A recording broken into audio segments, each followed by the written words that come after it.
تا حالا شده جزوه رو باز کنی و انقدر حجم مطالب زیاد باشه که مغزت قفل کنه؟ میگی این همه رو چجوری بخونم توی یه شب؟ ولی دقیقاً اینجا همون جاییه که بیشتر آدما اشتباه میکنن. قراره 5 تا حرکت ساده بهت بگم تا بتونی مغزتون نجات بدی و فقط با چند ساعت خوندن نتیجه‌ای بگیری که بقیه یه هفته براش زمان میذارن. پس اگه استرس گرفتی و حس میکنی جا موندی، آروم بمون.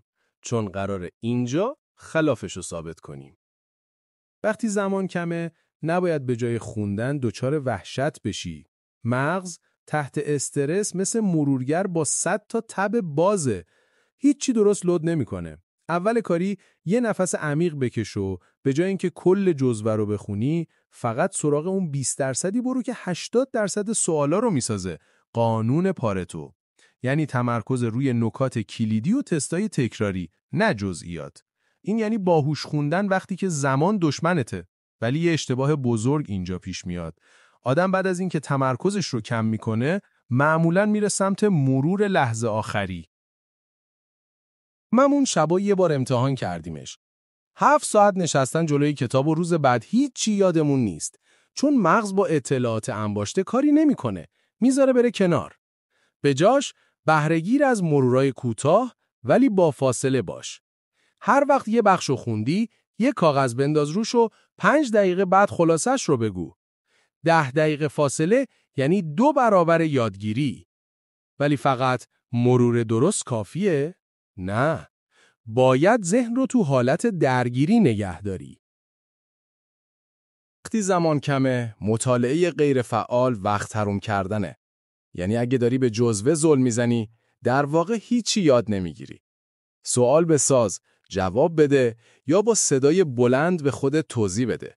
یادگیری فعال باعث میشه مغزت احساس کار بکنه و اطلاعات رو نگه داره. یه بار بگو بلدم، یه بار فکر کن داری تدریس میکنی. این خودش یه آسانسور ذهنیه.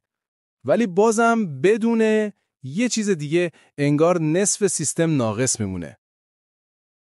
استرس زمان کم وسوسه میاره که بیوقفه بخونی. اشتباهه.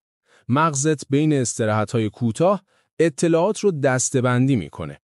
یعنی 50 دقیقه بخونی، 10 دقیقه بلند شی. قدرت یادگیریت چند برابر میشه. حتی اگه 10 دقیقه وقت داری، 7 دقیقه بخون، 3 دقیقه نفس بکش. این وقفه نجاتت میده. ولی آخرین نکته اونیه که فرق میسازه بین یه دانشجوی خسته و یه دانشجوی باهوش. اگه دیر شروع کردی، اشکال نداره. فقط تلاش کن هر روز یه ذره ادامه بدی. ثبات حتی با مطالعه کوتاه مغز رو آماده نگه می‌داره. کم خوندن با نظم بهتر از خیلی خوندن یه شب است.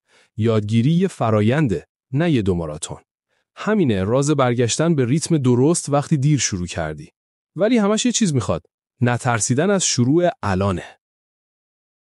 واقعیت اینه دیر شروع کردن یعنی هنوزم میتونی. تو فقط باید باهوشتر بازی کنی. اگه حس کردی این چند دقیقه یه تلنگر رو به مغزت زد، یه لایک بزن تا بدونم هنوز اهل رشد و یادگیری واقعی هستی. چون تازه اول راهیم رفیق. تو ویدیوی بعد قراره بهت بگم چطور مغزتو گول بزنی تا خودش با اشتیاق بگه بریم بخونیم.